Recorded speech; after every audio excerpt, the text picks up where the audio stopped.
toutes et à tous et bienvenue sur Gunnet TV.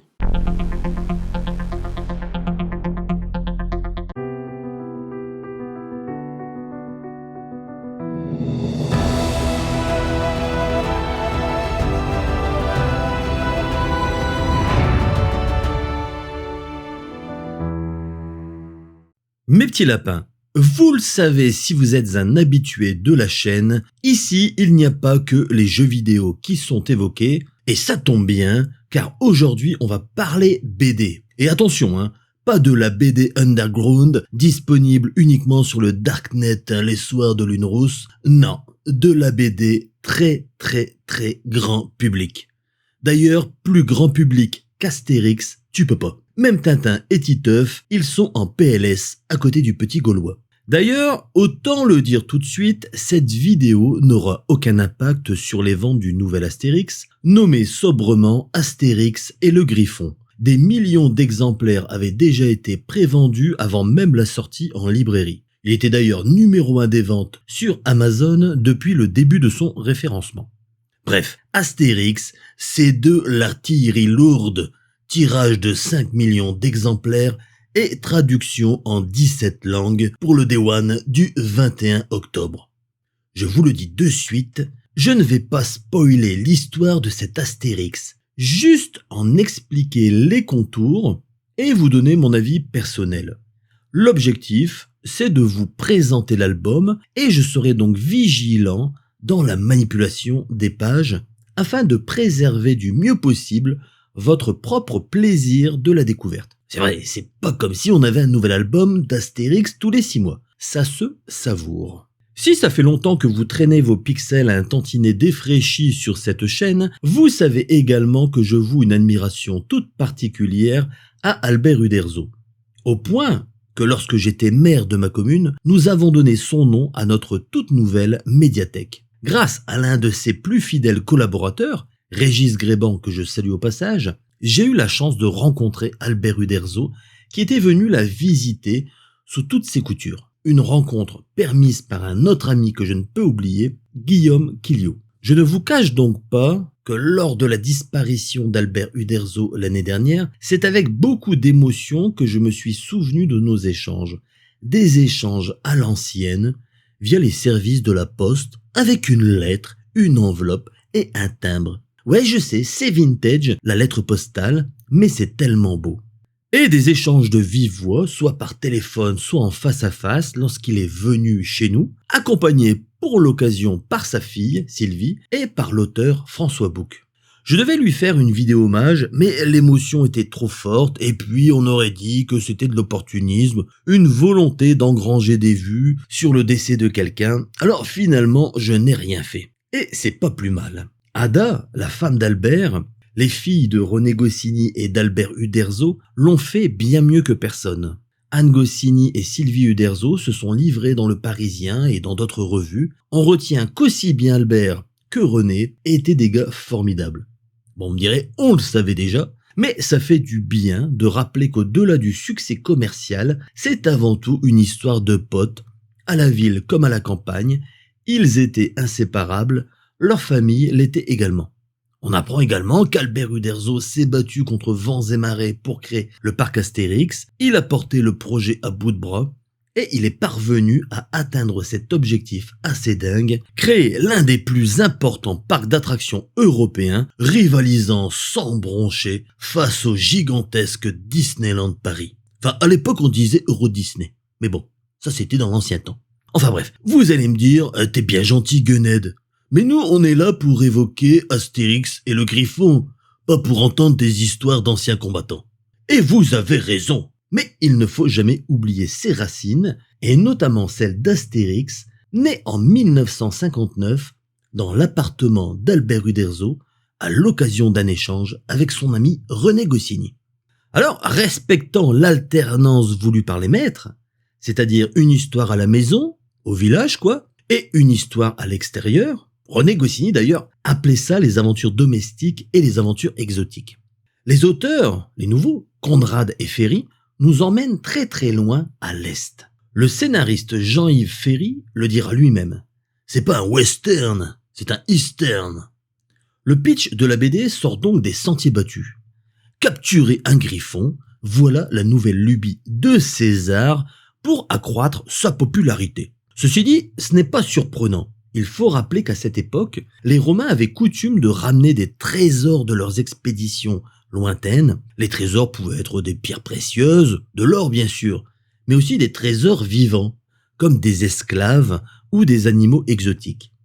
Les écrits de cette période relatent qu'un bon nombre d'animaux capturés lors de ces expéditions étaient ramenés à Rome, soit comme cadeau aux commanditaires de l'expédition, soit pour être vendus ou exposés lors des arènes.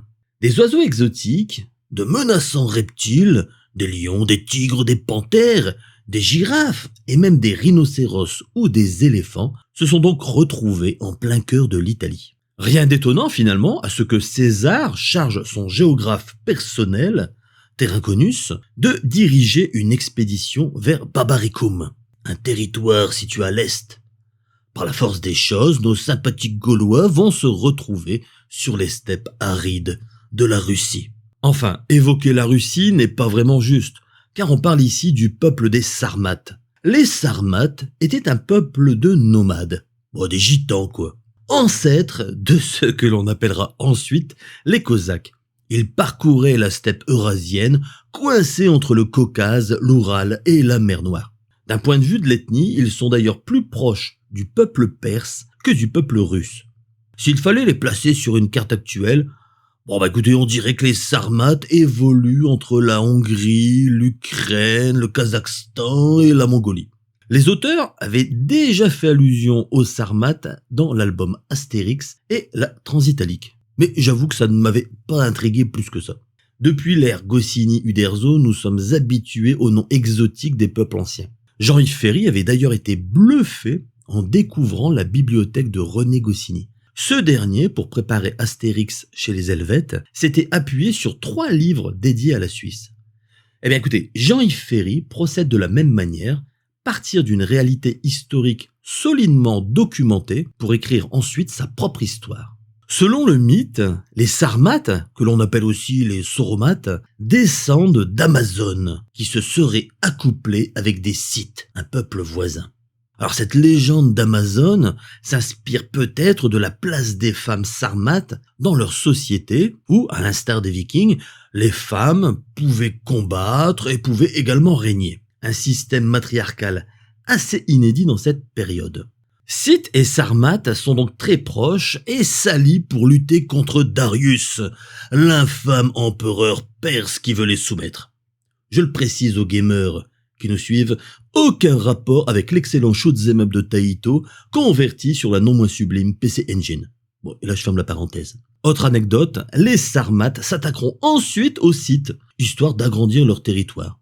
Au fil des ans, ils deviendront des cavaliers soldats redoutables et seront même recrutés comme force supplétive par l'armée romaine. Leur réputation de combattants sanguinaires allait bien au-delà de leurs limites géographiques. Mais dans cet album, nous n'en sommes pas là. D'ailleurs, les auteurs ne s'en cachent pas, le peuple des Sarmates est avant tout un prétexte pour éloigner nos Gaulois et par la même occasion les lecteurs le plus loin possible de leur zone de confort. Le scénariste Jean-Yves Ferry explique « Je voulais suggérer un territoire lointain, une sorte de royaume sarmate imaginaire, d'où le choix d'une zone située entre Russie, Mongolie et Kazakhstan. Des traces de sépultures de guerriers nomades ont été retrouvées dans ces régions de l'extrême est de l'Europe, et il se trouve qu'un certain Aristée de Proconèse, poète grec né vers 600 avant Jésus-Christ, y a situé ces étranges récits de voyage. Ça m'a donné l'idée de suivre ces traces et de placer là-bas mon petit peuple sarmate et son folklore de yourtes et de chamans. Eh oui, les mystères de l'Est fascinent et sont propices aux histoires les plus fantastiques. Comme vous vous en doutez, les vilains romains vont vouloir étendre leur empire et dompter les fameux sarmates. Et là, qui est-ce qui défend les opprimés ? Eh ben c'est Astérix et ses copains. Quant à l'histoire du griffon, elle va forcément interroger les lecteurs. Le griffon est un animal mythologique, un croisement improbable entre le majestueux lion, dont il conserve le corps, et un aigle, dont il possède les ailes et la tête. Les joueurs de jeux vidéo connaissent bien cet animal qui pullule dans Warcraft, Hearthstone et compagnie. Les plus anciens comme moi se souviennent avec nostalgie du jeu Order of the Griffon, tiré de la licence Dungeons and Dragons, sorti en 1992 sur la divine PC Engine. Oui, je sais, vous allez dire que je vous saoule avec la PC Engine, mais bon, quand on a une chaîne qui s'appelle Gunnet TV, il est difficile de faire autrement, même quand on parle de BD. Bon, et puis pour une fois que je peux associer Astérix et la PC Engine, je ne vais pas me gêner, car le petit Gaulois est sorti sur une multitude de supports vidéoludiques, même l'Atari 2600, pour vous dire, mais jamais sur ma console de cœur, la PC Engine. Alors je me rattrape comme je peux. Ceci dit, là encore, on sent que Jean-Yves Ferry s'est bien renseigné et superbement documenté, car le Griffon tire son origine de la Perse, où des archéologues ont dégoté des sceaux datant d'environ 3500 avant Jésus-Christ. Son image a circulé car on le retrouve également en Égypte, à Chypre ou encore en Grèce où les griffons sont considérés comme les gardiens des trésors d'Apollon et de Dionysos. Pour les Sarmates, c'était un animal totem qui était souvent présent sur le mobilier ou les armes. Mais bon, n'en disons pas plus sur ce griffon, vous découvrirez son histoire par vous-même. Toujours est-il que les deux repreneurs d'Astérix, Didier Conrad et Jean-Yves Ferry, aiment visiblement bien la mythologie. Souvenez-vous d'Astérix chez les Pictes, sorti en 2013, on retrouvait le cousin éloigné de l'énigmatique monstre du Loch Ness. Et en 2015, dans le papyrus de César, on retrouvait un autre animal fantastique, la licorne, qu'Obélix confondait avec des chèvres sauvages. D'ailleurs, pour l'anecdote historique et rigolote, le vrai Jules César a lui-même évoqué des histoires de licornes dans ses commentaires sur la guerre des Gaules. Alors, il faut dire que les terres barbares étaient un terrain fertile aux fantasmagories.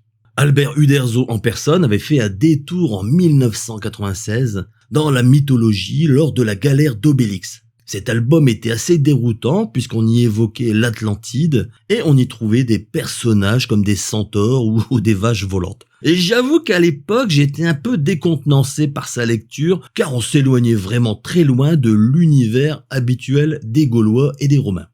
10 ans plus tard, Astérix côtoiera carrément la science-fiction avec Le ciel lui tombe sur la tête. Alors pour beaucoup, c'est le pire album de la série. Et ouais, sortir des codes habituels d'Astérix est toujours un exercice périlleux. Alors, est-ce que Conrad et Ferry vont y parvenir ?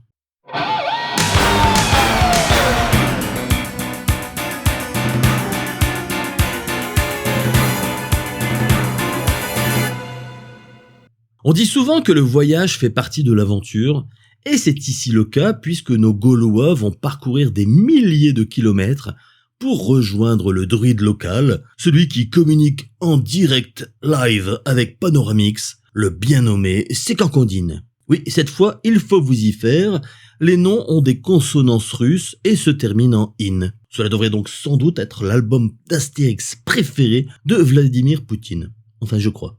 Alors, au niveau des personnages, outre Sécancondine et d'autres Sarmates, on a le droit à 3 nouveaux Romains. Le centurion dans son jus, c'est lui qui est à la tête de la colonne de soldats envoyés par César pour capturer le Griffon. On trouve également Jolicursus, un Venator, c'est-à-dire un gladiateur spécialisé dans les combats avec les animaux sauvages, comme les lions, les ours ou certaines catégories de femmes. Mais bon, je n'en dis pas plus, car après je vais encore me faire harceler par des féministes. On termine enfin avec Terraconius, j'en ai déjà parlé, le géographe personnel de César. Il prend ici les traits de Michel Houellebecq, l'écrivain français bien connu, notamment grâce à son livre Les particules élémentaires. Toutefois, je pense que les auteurs font référence à un autre livre de l'écrivain, La carte et le territoire, où il est beaucoup question des représentations du monde. Bon, en tout état de cause, cela fait partie de la longue lignée de caricatures initiée par Uderzo en son temps.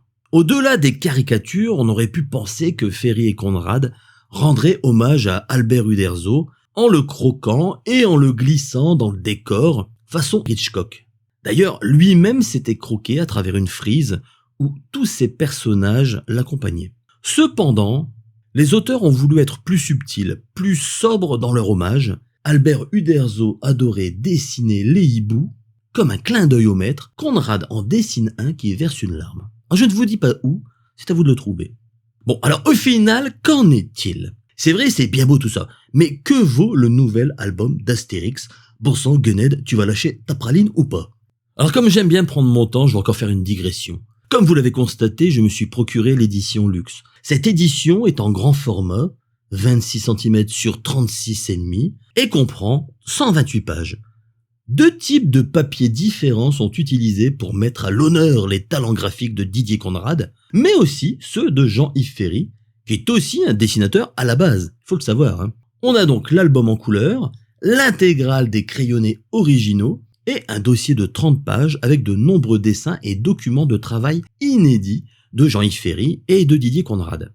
Le tirage de cette édition est de 13 000 exemplaires non limités. C'est-à-dire que si le besoin s'en fait sentir, il pourrait y avoir d'autres impressions. Son prix de vente est de 39 €.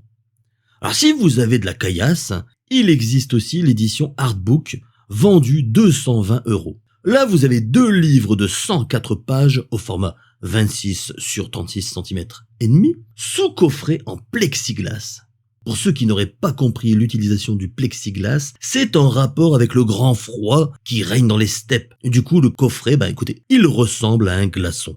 Mais le principal attrait de ce collector, c'est d'avoir pour la première fois le découpage complet en storyboard du travail de Jean-Yves Ferry. Comme un dessin vaut mieux qu'un long discours, on découvre ainsi sa façon de communiquer avec son confrère Didier Conrad. Ce dernier vivant à Austin, au Texas, on imagine que cela doit grandement faciliter les échanges et l'interprétation de telle ou telle scène.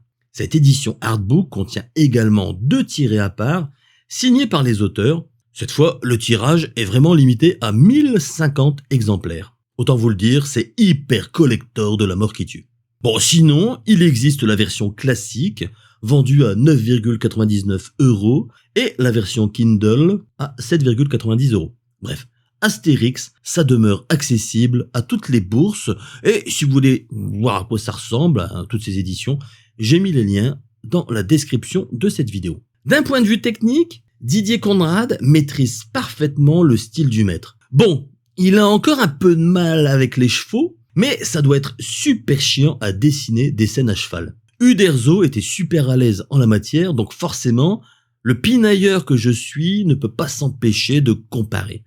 Mais n'importe quel dessinateur vous le dira, les chevaux, c'est toujours galère à dessiner. Et puis, on imagine combien il doit être difficile de marcher dans les pas d'un géant.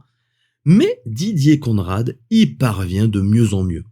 Si l'on pouvait détecter des petits couacs dans les premiers albums, depuis quelque temps, il assure comme un dingue. J'oserais même dire qu'il insuffle un certain dynamisme dans le trait, qui n'était malheureusement plus présent dans les derniers albums d'Albert Uderzo. Autant j'étais clairement dubitatif au départ sur le choix de Didier Conrad, car pour moi Didier Conrad est plus dans la lignée d'André Franquin, à l'école de Marcinelle, tout ça, que dans celle d'Albert Uderzo. Autant je reconnais aujourd'hui que je m'étais complètement gouré. C'était le bon choix. Il fallait juste lui laisser le temps de s'adapter et de ne pas jouer le puriste du dimanche qui ne jure que par le duo Uderzo-Goscinny. En effet, nous les anciens, les vieux de la vieille, sommes beaucoup plus intransigeants, pour ne pas dire intolérants, quand on se remémore forcément notre propre relation avec les albums d'Astérix. On se replonge dans notre enfance et comme une Madeleine de Proust, les albums d'Astérix sont associés à des moments agréables de lecture, entrecoupés de rigolades et de découvertes. L'Astérix des jeunes générations actuelles aura lui aussi un impact sur ses lecteurs, car ces derniers ne se trimballent pas le même historique que nous. Ils ne sortent pas le carnet des références passées et n'ont pas le regard biaisé par l'héritage des 24 albums réalisés par le tandem mythique et les 11 albums qu'Albert Uderzo a réalisés seul. Ils prennent l'album tel qu'il doit l'être, un simple plaisir de lecture. Et je dois reconnaître que j'ai pris beaucoup de plaisir à lire cet album.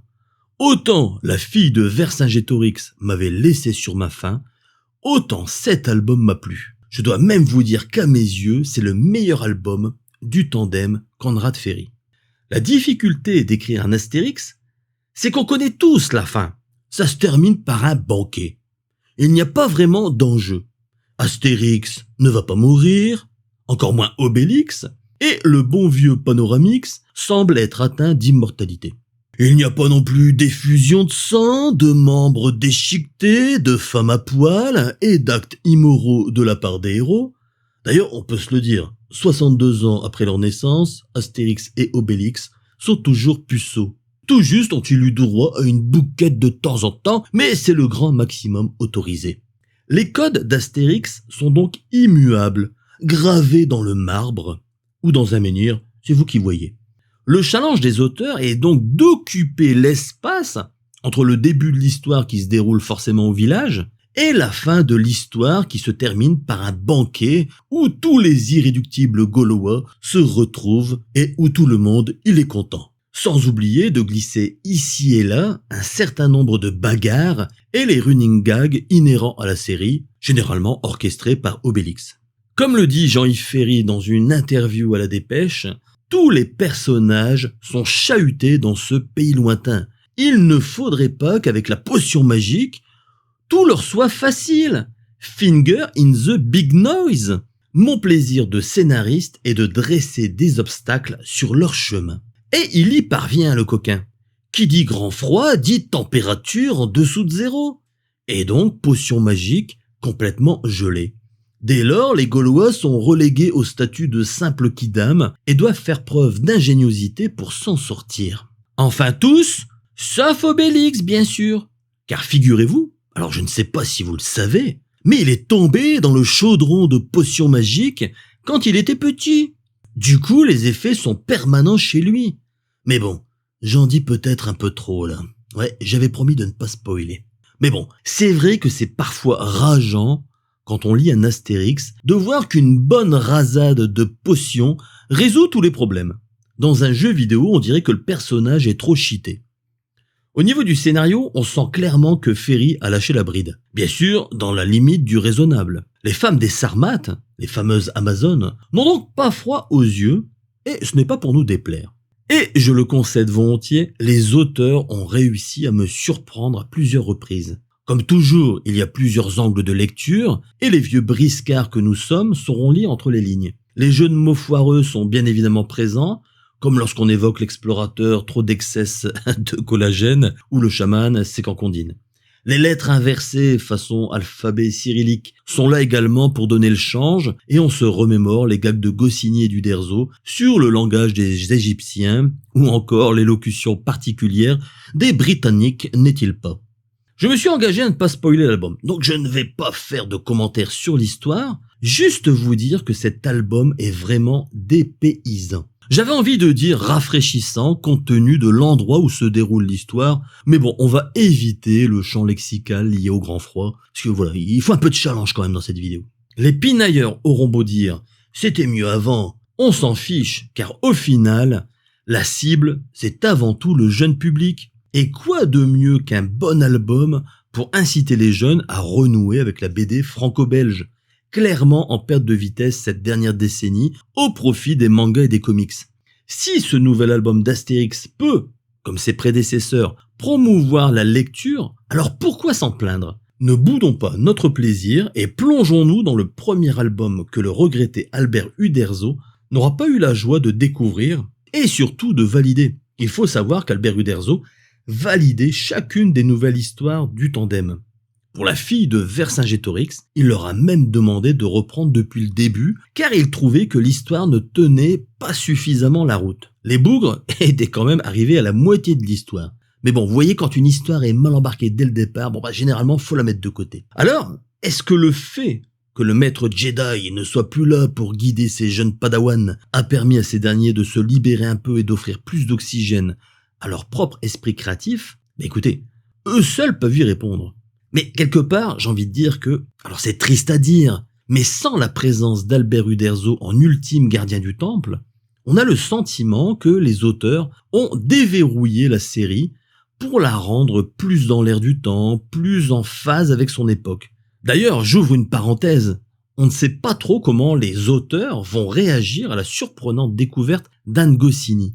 En effet, la fille de René Goscinny a retrouvé dans les archives de son père une histoire inachevée, Astérix au cirque. Elle dispose de 25 pages de scénario et elle a demandé à Jean-Yves Ferry de les lire. Alors, on ne sait pas encore ce qu'ils en pensent, et encore moins si ça débouchera sur un album, mais on imagine combien il serait difficile de se mettre dans les pas d'un autre géant et de terminer l'histoire à sa place. À ce sujet, on peut légitimement s'interroger, est-ce là le dernier album d'Astérix quand on sait qu'Albert Uderzo déclarait aux Parisiens en 2018 « Je ne sais pas si le prochain album sera le dernier », alors à l'époque il parlait de la fille de Vercingétorix, mais je ne pense pas qu'il y en aura beaucoup d'autres après. Je ne veux pas laisser Astérix entre d'autres mains après ma disparition. Je n'ai pas envie de prendre le risque de tout ficher en l'air, de faire n'importe quoi pour de l'argent. La sortie d'un 40e album pose donc question, même si on imagine bien que le problème a sans doute déjà été réglé et même évoqué pour la sortie de celui-ci, tout comme les albums de la série spin-off autour d'Idéfix. En effet, j'ai été surpris de découvrir les aventures d'Idéfix. Ça m'a fait penser à Franquin qui faisait vivre ses propres aventures à son marsupilami en dehors de celles de Spirou. En tout état de cause, ces histoires de sesterces et de volonté testamentaire ne nous regardent pas. J'imagine que l'épouse d'Uderzo, Ada, sa fille Sylvie et Anne Goscinny veillent au grain pour respecter les volontés des créateurs. On compte sur elles. Savourons comme il se doit cet album d'Astérix, c'est-à-dire une agréable lecture qui fera plaisir aux fans du Petit Gaulois. Ces derniers ne seront pas déçus tant cet album apporte une salvatrice bouffée d'air frais après un 38e album un peu pâle, pour ne pas dire glacial à mes yeux.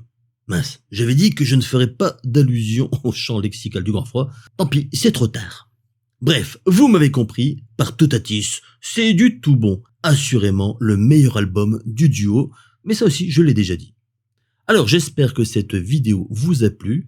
Quant à moi, je vous dis à très bientôt sur Gunnet TV pour de nouvelles aventures.